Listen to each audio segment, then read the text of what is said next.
यांचा घ्या, माझं काय घेतलं थँक्यू.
थँक्यू.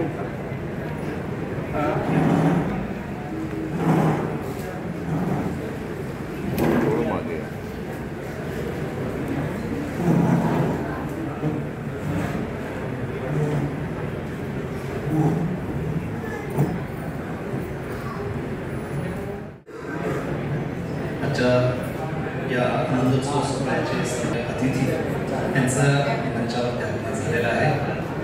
प्रामुख्याने सन्माननीय वडोदरे साहेब, सन्माननीय देशपांडे साहेब, सन्माननीय पाटील साहेब या सर्व मान्यवरांचं मंचावर त्याग झालेला आहे.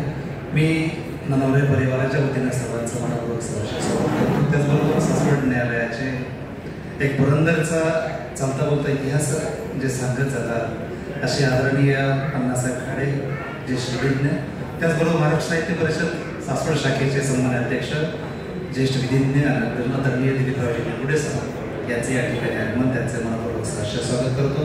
ॲडव्होकेट बंडोपंत जाधव, ॲडव्होकेट दशरथजी घोरपडे यांचं, त्यांचे सर्व सहकारी यांचे मनपूर्वक स्वागत करतो. त्याचप्रमाणे आदरणीय बाळासाहेबजी ननवरे साहेब यांचं सर्व मित्रपरिवार, त्याचबरोबर सर्व अध्यक्ष पाहुणे विधिज्ञ यांचे पुनश्च एकदा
महान व्यक्तिमत्वाचा या ठिकाणी सन्मान होतो. आनंदोत्सवामध्ये सर्वांचाच या ठिकाणी स्वागत करत असताना हा सन्मान सोहळा याची देही याची डोळ आदरणीय मीनादेवी जगन्नाथ जगताप ताई यांच्या हस्ताने हा सन्मान होतोय. दिनांक 6 मे 1912 रोजी प्रमुख जिल्हा न्यायाधीश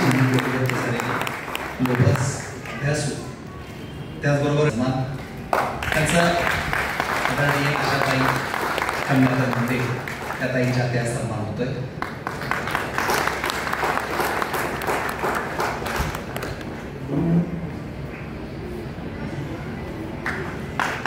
कविमनाचे अनेक व्यक्तिमत्व न्यायालयाच्या प्रत्येक घटकापासून ते धन्यवाद पाटील सर,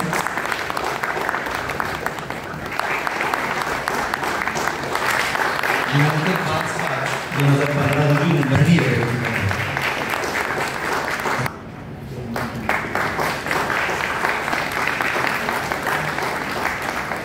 पुणे येथून निवृत्त झालेले न्यायालयीन कर्मचारी व न्यायाधीश यांच्यामध्ये कार्यकालात एकही रुपयाचे मूल्य नसणारे आदर्श व्यक्तिमत्व, निवृत्तीनंतरही सामाजिक कार्यात पदार्पण करून स्वतःला सुभाड जपणारं हे आदर्श व्यक्तिमत्व खऱ्या अर्थानं हा सर्वच मान्यवरांचा सन्मान अत्यंत. मी सूरज, आज ज्यांचा वाढदिवस आहे ते तुमचे अण्णा, माझे पप्पा, मी थोरला मुलगा, धाकटा भाऊ माझा सुजय. आम्ही दोघांनी ठरवलं की हा कार्यक्रम आपण पप्पांच्या वाढदिवसाचा करायचा. काय केलं म्हणजे नक्की पप्पांना कार्यक्रम हा चांगला वाटेल. वाढदिवस पण नुसतंच काहीतरी करायचं म्हणून कार्यक्रम न करता त्यांच्यासाठी त्यांना शोभेल असा, त्यांना आवडेल असा, ज्यातून त्यांना चांगलं वाटेल आणि त्यांचा वाढदिवस खरोखर आनंदोत्सव होईल अशासाठी अशा प्रकारचा हा कार्यक्रम करायचा आनंद. आता हा कार्यक्रम करताना आनंदोत्सव व्हावा यासाठी आम्ही न्याय क्षेत्रातील सन्माननीय आणि आदर्श ठरलेल्या या विभूतींचा यथोचित सन्मान करायचा आणि त्यासोबत आईवडिलांसह तुम्हा सगळ्यांचा, या पाहुण्यांचा आम्ही आशीर्वाद घ्यायचा आणि हा कार्यक्रम संपन्न करायचा अशा आम्ही ठरवलं. अण्णांचे सगळ्या जनसंपर्क बघता माझ्या वडिलांचे एखादं मैदान आपल्याला कमी पडलं असतं, पण थोडक्यात कार्यक्रम करता येईल, आपल्या जवळच्या माणसात कार्यक्रम करता येईल. आता पावसामुळे बरीच लोकांची अडचण झालेली दिसते, खूप लोकांना उशीर होतो आहे, गर्दी आहे बऱ्याच ठिकाणी, ट्रॅफिक जॅम आहे. पण अशा सगळ्या परिस्थितीमध्ये आपण सगळे इथे आलात म्हणून मी आपलं स्वागत करतो. नवरे कुटुंबियाच्या वतीने मी आपलं स्वागत करतो. या कार्यक्रम करत असताना जी काही आपली संख्या आहे यापैकी निम्म्या अर्धे तर माझे नातेवाईकच आहेत, माझ्या आत्या आहेत, माझी बहीण भावंड आहेत, काका आहेत, सगळी माझ्या घरातलीच मंडळी. आणि बाकी तुम्ही सगळे म्हणजे माझ्या वडिलांचा मित्रपरिवार. हा मित्रपरिवार असा आहे की कधी कधी वाटतं की हा माझा पण मित्रपरिवार आहे. इतका घट्ट मित्रपरिवार माझ्या वडिलांसोबत आहे त्यांचा. प्रत्येक माणसाला मी बाकी काका काकू अशा पद्धतीने ओळखतो आणि ते तितकंच माझ्यावरती पण प्रेम करतात. तर अशा माझ्या नातेवाईकांसोबत आणि वडिलांच्या मित्रपरिवारासोबत हा कार्यक्रम आपण करूया असं ठरवून आम्ही पुढे आलो. आता मित्र परिवार म्हणजे तेही खूप आहे, पण अगदी प्रत्येकाची नावं घेता येणार नाही. मागे ललवाणी काका आहेत, उल्हास काका आहेत, सगळे माझे कलिग मंडळी बसलेत. शशी काका आले, शशी शर्मा पप्पांचे मित्र, कॉलेजचे मित्र. काल ते बडोद्यावरनं पुण्यामध्ये आले आणि त्यांनी पहिला फोन करून विचारलं असं की मला काय काम सांगितलं तुम्ही, मी नक्की काय काय काम करायचं. तुम्ही सगळे पप्पांचे मित्र आहात, इथे या. आज छान या कार्यक्रमाची तुम्ही आल्यामुळे शोभा वाढलेली आहे. गप्पा मारा, कामं आता आम्ही करायची सगळी. आणि सोनी काका, किरण काका, ललवाणी काका, उल्हास काका या सगळ्यांनी मला इतकं प्रेम दिलंय कायमच की ह्यांच्याशिवाय हा कार्यक्रम करणं काही छान नसतं वाटलं मला. म्हणून या सगळ्यांसोबत कार्यक्रम करायचा. बबलांविषयी मी माझ्या काय बोलणार जास्त, म्हणजे तुम्ही सगळेच त्यांना भरपूर ओळखता, माझ्यापेक्षा जास्त कधी. त्यांचे जवळचे संबंध सगळ्यांशी नेहमी येतात. सकाळी 5 वाजताच त्यांचे मेसेज निम्म्या अर्ध्या लोकांना गुड मॉर्निंग गेलेलं असतं, 500 लोकांना त्यांचं आलेलं असतं. एवढा मोठा यांचा सगळा जनसंपर्क आहे. अशाच सगळ्यात मी माझ्या वडिलांविषयी बोलताना, आईवडिलांविषयी बोलताना सांगायचं असं की अखेरचे डोळे मिटेपर्यंत प्रेम करते ती आई असते आणि डोळ्यात कोणतेही भाव न दाखवता प्रेम करतात ते वडील असतात.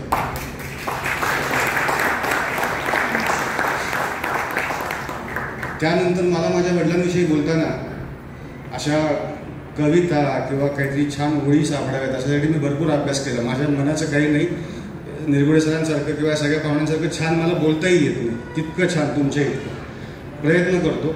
पण एक रँडम कविता मी अशीच चोरली.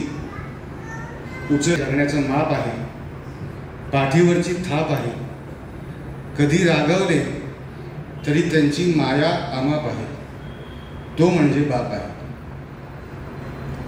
बाप म्हणजे ध्येयाकडे नेणारी शिडी आहे, संकटातून पार करणारी होडी आहे. जो कधीही तिखट वागला तरी आयुष्यभराची गोडी आहे. बाप म्हणजे शिस्तबद्ध धाक आहे, जगणं आपोआप आहे. आयुष्याच्या समुद्रात दीपस्तंभाची झाक आहे.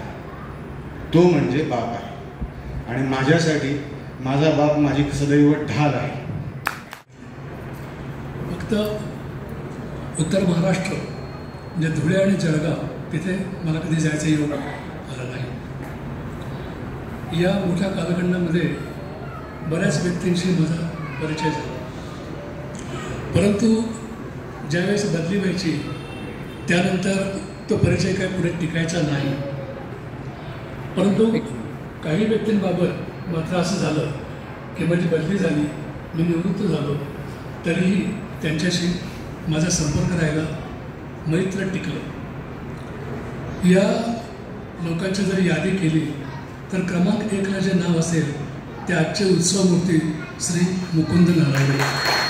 उत्सव सोहळ्यात सगळेच जण आपण रमण झालो. अण्णांनी सांगितलं माझ्याबद्दल कमी बोला, हा एक त्यांचा एक विनय आहे. आणि आपण सगळेच जणांनी वास्तव जे आहे तेच आपण बोललो.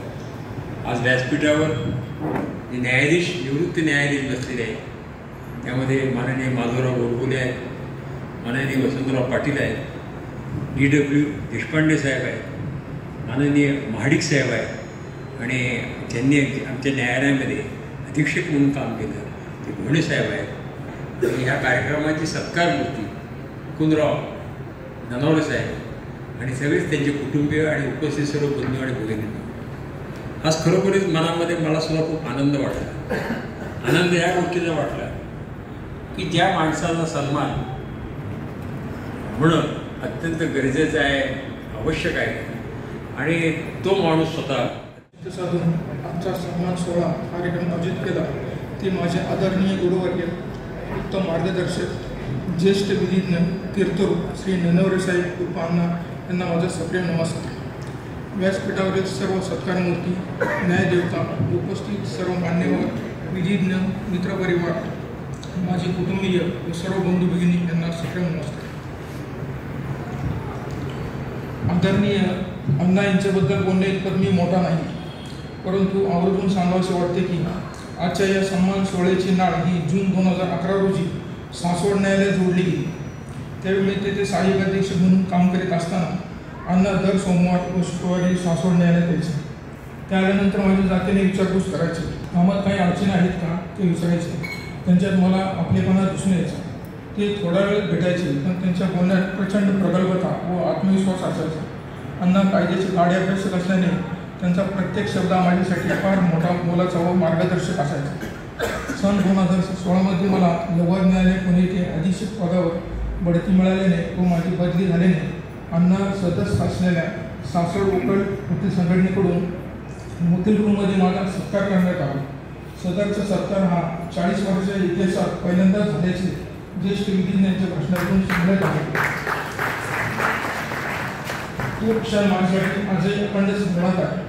आजचा माझा सन्मान हा न्यायक्षेत्रामध्ये आपले सर्व आयुष्य निस्वार्थ सेवेसाठी खर्च करून जिल्हा न्यायाधीशपदी विराजमान न्यायदेवतांसोबत होत आहे. त्यामुळे माझ्यासाठी खूप मोठा मोलाचा क्षण आहे. आजच्या सोहळ्याची दुसरी विशेष बाब म्हणजे आदरणीय महाडिक साहेब यांच्यासोबत मी सन 1986 ते 1989 या काळात बोर न्यायालयात काम केल्याने माझ्यासाठी हाही अविस्मरणीय क्षण आहे. आज अण्णांचा 71वा वाढदिवस असून मी त्यांच्यासाठी परमेश्वराकडे त्यांच्या उत्तम आरोग्यासाठी प्रार्थना करतो व लवकरच अण्णांचा अमृत महोत्सवी जन्मदिवस साजरा करण्याची आपल्या सर्वांना संधी मिळो. पुढे नेत असताना सकारात्मक विचारधारा आणि अनोख्या कार्यशैलीने ज्ञानरेषेवर आपण एक विचारतीर्थ म्हणून साकारलेल्या विचारपीठातून असंख्य विचारवंत घडवण्याचे आपले कार्य अनमोल असेच वाटते. समाज जीवनाला वैचारिक उभारी देत असताना आपणाला लाभलेली दृष्टी आणि तितक्याच उंचीचा प्रगल्भ दृष्टिकोन आपल्या विद्वत्तेची साक्ष देत असताना अत्यंत विनयशील, चतुरस्र व्यक्तिमत्वाची विधी व न्याय क्षेत्रातील कर्तव्यदक्ष, न्याय व शिस्तप्रियता, निष्पृह, निष्णात आणि दिग्गज विधिज्ञ म्हणून आपली भूमिका सदैव अभिमानास्पद अशीच आहे. आयुष्यातील इतक्या उंचीवर असूनही ग्रामीण तसेच सर्वसामान्य समाजाशी जोडलेली नाळ तुटू न देता आजही शेती मातीमध्ये राबणाऱ्या कष्टकऱ्यांच्या, पीडित वंचित दीन दुबळ्यांच्या न्यायासाठी तितक्याच प्रखरतेने न्यायालयामध्ये आपण मांडलेली न्यायी भूमिका अनमोल अशीच आहे. बुद्धेचे माहेरघर असलेल्या पुण्यनगरीमध्ये एक निष्णात कायदेतज्ञ, ज्येष्ठ विचारवंत आणि समाजसेवी व्यक्तिमत्व म्हणून जपलेला नावलौकिक अण्णासाहेब आमच्यासाठी सदैव प्रेरणास्रोताच आहे. आपल्या ज्ञानसावलीमध्ये यशस्वी जीवनाचे धडे गिरवताना आपल्या हातांच्या स्पर्शाने खऱ्या अर्थानं आयुष्याचे सोने झाले असे म्हटल्यास वावगे होणार नाही. शब्दांच्या चौकटीत न मावणारे आपलं हे कर्तृत्व विधी आणि न्याय क्षेत्राच्या क्षितिजावर आणि समाजमानाच्या पटलावर दिमाखात झळकत आहे. अशा आदर्श गुरूंना आज आरोग्यमय विद्यार्थ्यांचा लाभ होईल सदिच्छा व्यक्त करतो. श्री गोडबोले साहेब, श्री महाडिक साहेब, माझे मित्र श्री पाटील साहेब, श्री डोंगरे साहेब आणि ज्यांच्या या आनंदोत्सव सोहळ्याच्या निमित्ताने आपण उपस्थित आहोत ते सर्वांचे लाडके अण्णा म्हणजे श्री मुकुंदराव नानावरे साहेब. आज त्यांनी वयाचे 70 वर्ष पूर्ण करून 71 वर्षात पदार्पण केले आहे. त्याचप्रमाणे सौ वर्षातही नानावरे, श्री सूरज आणि सुजय नानावरे आणि संपूर्ण नानावरे परिवार. प्रथम मी सर्वांचे आभार मानतो त्याच्या या आनंद सोहळ्यानिमित्त आपण सर्वांनी मला बोलवलं आणि सन्मान केला. मी जून 2002 सासवड येथे जॉईन झालो. त्यावेळेला सासवड येथे दिवाणी काम म्हणजे चांगल्या स्वरूपाचे होते.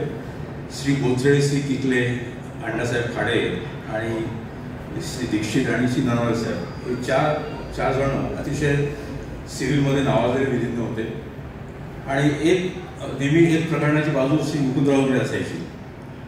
पहिल्याच दिवशी त्या तातडीच्या दाव्यामध्ये जेव्हा ते माझ्यासमोर आलेत आणि ते सांगितले की असा असा दावा मी दाखल केला आहे, परंतु आपण याच्यामध्ये नोटीस काढावी.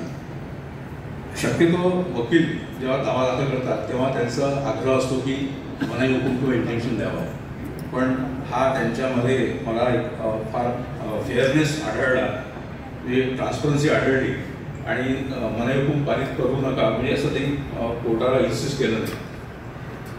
तसंच सोमवारी आणि शुक्रवारी त्यांचा दिवस असायचा सासवडला आणि सकाळी 11 वाजता त्यांची नेहमी ते कोर्टासमोर यायचे. आणखीन नेहमी काम समर्थपणे ते चालवायचे. आता सिव्हिल केसेस या गुंतागुंतीच्या असतात, पुष्कळ वेळा त्याच्यामध्ये गुंतागुंतीच्या बाबी क्लिष्ट असतात, परंतु त्यांनी नेहमीच यशस्वीरित्या सिव्हिल केसेस चालवल्या आणि समर्थपणे चालवल्या. आता रामदास स्वामी नेहमी म्हणतात की साक्षेप हा नित्यच असावा, समर्थ असावा. साक्षेप म्हणजे विवेकी, चिकित्सक आणि अखंड सावधान. या सर्व तिन्ही बाबी श्री मुकुंदरावमध्ये नेहमी मला आढळल्या. न्यायाधीश म्हणून काम करत असताना त्यांनी नेहमी नोबेल प्रोफेशन जो आहे वकिलीचा तो पाळलेला आहे. मान्यवर नानावरे परिवारावर प्रेम करणारे सर्व त्याचे मित्रमंडळी, नातेवाईक, स्नेहीजन आणि उपस्थित बंधू भगिनींना सर्वप्रथम मुकुंदराव उर्फ अण्णासाहेब नन्नवरे यांच्या जन्मदिनानिमित्त हा जो एक कार्यक्रम इथे नन्नवरे परिवारातर्फे आयोजित केला गेला, त्यानिमित्ताने मुकुंदराव नन्नवरे यांचे मी प्रथम अभिष्टचिंतन करतो. नन्नवरे साहेबांचा आणि माझा परिचय केव्हा आणि कसा झाला याबद्दल सांगायचे झाल्यास, श्रीगोंदा येथून माझी बदली सासवडला 1998 साली झाली आणि तेथे मी 4 वर्ष न्यायाधीश म्हणून कार्यरत होतो. नन्नवरे साहेबांबद्दल बोलायचं झालं तर सकाळी 11 वाजता डायसवर आल्यानंतर, सर्वप्रथम डायसवर आल्यानंतर जर कोण व्यक्ती समोर बसलेली दिसत असेल तर ती म्हणजे नन्नवरे वकील. वेळेचं बंधन पाळणारे आणि वेळेच्या अगोदर न्यायासनासमोर येऊन उपस्थित असणारे वकील म्हणून ते प्रचलित आणि प्रसिद्ध होते. काम सुरू झाल्यानंतर माझी कामकाजाची पद्धत बोर्ड पुकारायचा, पण बोर्ड पुकारण्यापूर्वी उपस्थित असलेल्या वकिलांना आपलं काम काय ही विचारायची माझी पद्धत होती. नन्नवरे वकिलांना विचारल्यानंतर ते सुरुवातीलाच सांगायचे, हा दावा माझा आज हिअरिंगला आहे, यात मी दावा चालवायला तयार आहे. हा दावा 1-5 हिअरिंगला आहे, मी चालवायला तयार आहे.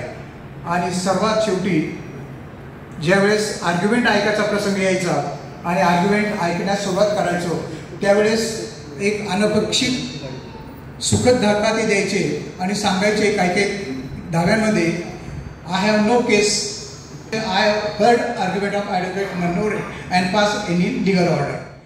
पहिले मी आपली क्षमा मागतो, मला यायला जरा उशीर झाला, बराच वेळ. मी यांना म्हणलो तर मी 6 वाजता येतो, ते म्हणले 6:30ला या, कारण माझी 6 म्हणजे 6च्या डोक्याला यायची पद्धत होती. त्यामुळे मी म्हटलं मला ते रिक्षा वगैरे मिळाली नाही, तेव्हा थोडा उशीर झालेला आहे कार्यक्रमाला. मी आपल्या सर्वांची क्षमा मागतो.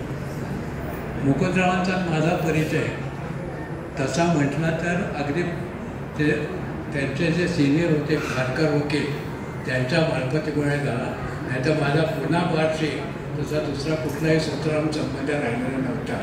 फक्त माझे वर्गमित्र कॉलेजपासून ते लॉ कॉलेजपासून ते त्या खारकर वकिलांच्यामुळे यांचा माझा परिचय झाला.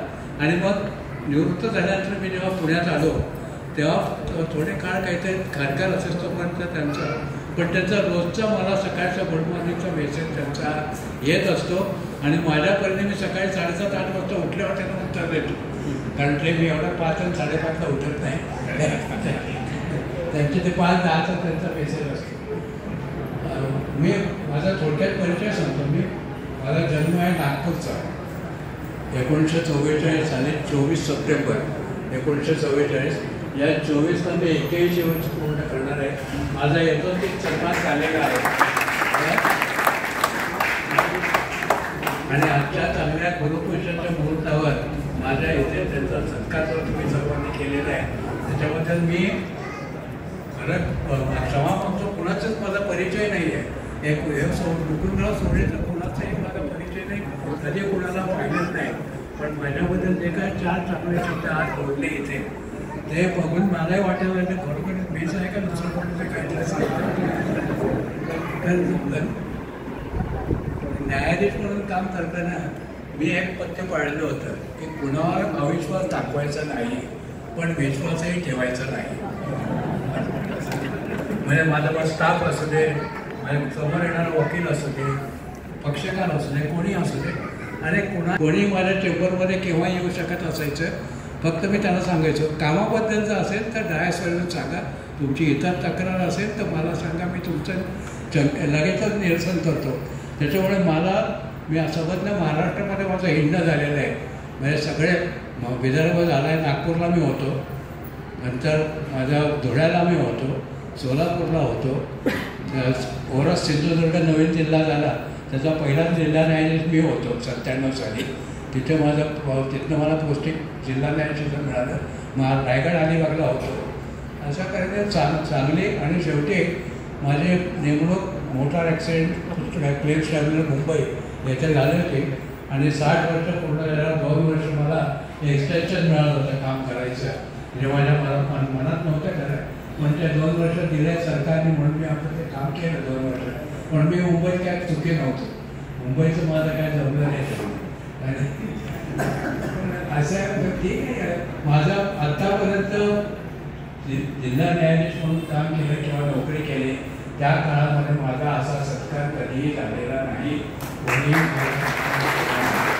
इतक्या वर्षात की ज्या माणसांचा माझ्या वकिली व्यवसायामध्ये संबंध आला आणि ती ऋषितुल्य म्हणण्यापेक्षा की ज्यांचा आदर्श महाराष्ट्राने घ्यावा, इंग्रजीमध्ये एक शब्द आहे अनसंग हिरो, ज्या व्यक्तिमत्वांचा सन्मान हा समाजाकडून सहसा होत नाही. न्यायसंस्थेमध्ये रिटायरमेंटच्या दिवशी त्यांच्याबद्दल 4 वाक्य बोलली जातात. त्यामध्ये सहसा कुणी वेडवाकडं बोलत नाही, पण ज्यांच्याबद्दल वेडवाकडं बोलण्यासारखं आयुष्यात कधीही काही नव्हतं. अशी काही म्हणजे अशी खूप व्यक्तिमत्व आली, पण ठळकतेने माझ्या नजरेसमोर जी 5 व्यक्तिमत्व आली त्याच्यामध्ये यांचा मी थोडक्यात परिचय करून देतो. आधी सन्मानपत्र भालेराव वाचतील. गोडबोले साहेबांच्या समोर माझ्या आयुष्यातली पहिली मनाई 1979 साली मला ते कोर्टात असताना भांडून मिळवले होते. भांडून अशासाठी की थोडा वेळ घेतोय मी आपल्या सगळ्यांच्या परवानगीने. भांडून अशासाठी की माझे ते वकिलीतलं हाताने लिहिलेला पहिला दावा होता आणि मला त्या कोर्टात इन 6 वकील होते आणि त्या 6 वकिलांच्या बारमध्ये शनिवारचा दिवस होता.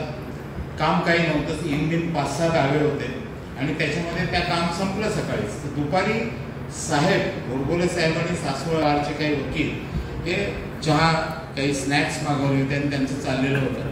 मी निरेवरून मोटरसायकलवर सकाळी आलेलो होतो आणि मी 10:30ला कोर्टात पोचलेलो. दुपारी 3 वाजले तरी काम काही होईना आणि मला काही कोणी पुकारे.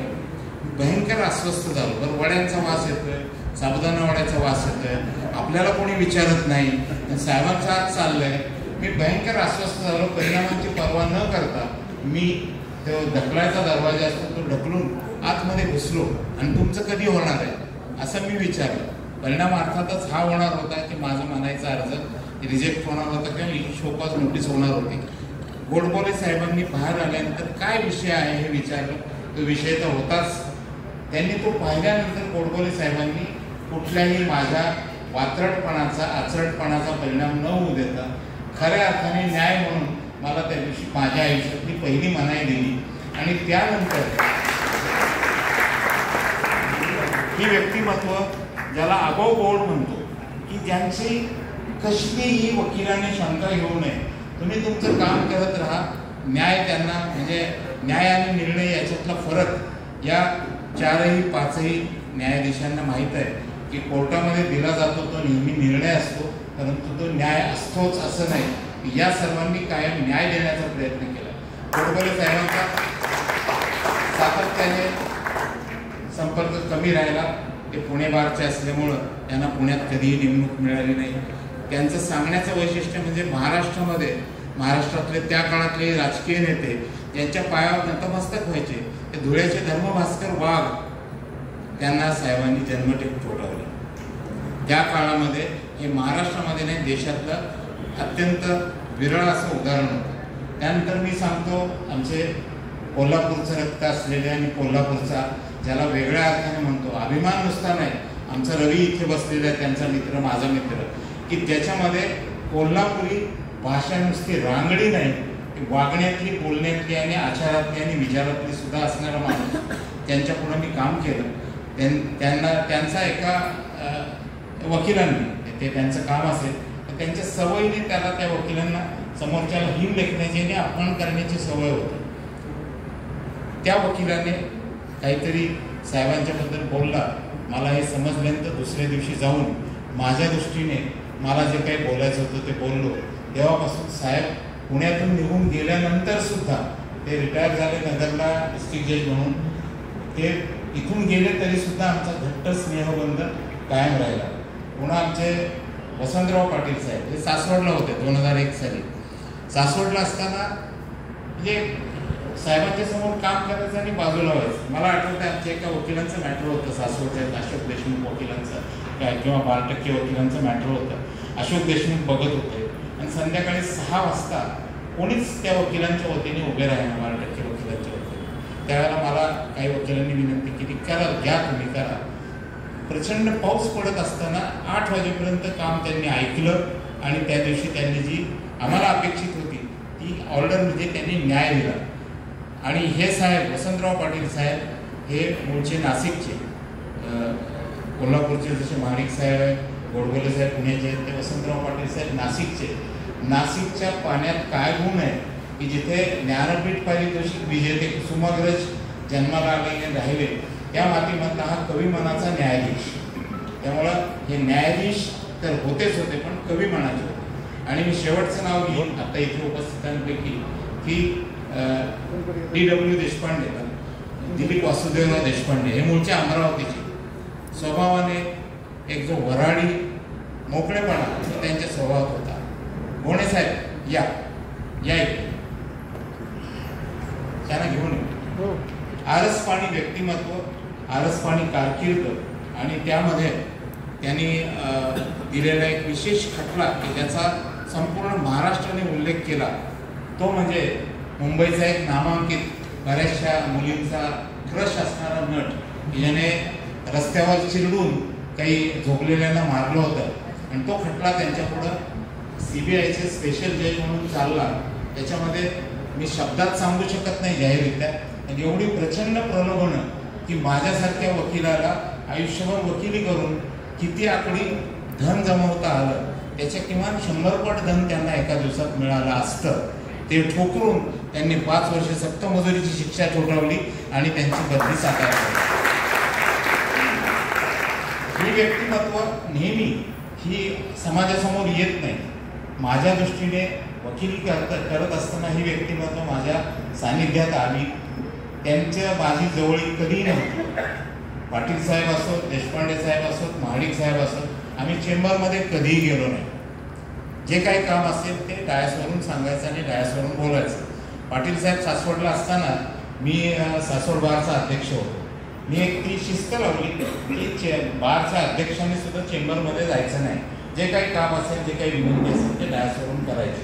आणि या सगळ्या न्यायरत्न ज्यांचा माझ्या वाढदिवसाने माझ्या मुलांनी हा विचार केला की आपण त्यांचा सन्मान करूया, हा वेगळा विचार होता. त्या निमित्ताने त्यांना भेटता आला असता, त्या निमित्ताने आपल्या सगळ्यांना त्यांचा परिचय व्हावा हाही एक हेतू होता. आता सरते शेवटी मी सांगतो, इथे आत्ता उशिरा आगमन झालेले आमचे मित्र श्री सूर्यकांत हरिभाऊ गोणे हे जिल्हा न्याय प्रबंधक म्हणून निवृत्त झाले. त्यांनी मला असं सांगितलं की अण्णा, या सगळ्या न्यायमूर्तींच्या बरोबर बसण्याची माझी योग्यता नाही आणि मी एक कार्यालयीन सेवक म्हणून रिटायर झालेले, मी न्यायाधीशांच्या बरोबर कसा बसू. म्हणजे आता सगळे सेवानिवृत्त झाले ही एक गोष्ट आहे. आणि शेवटी माणसाच्या कार्याचं मूल्यमापन त्याच्या पदावरून न होता त्यांच्या कृतीवरून व्हावं असं माझं मत.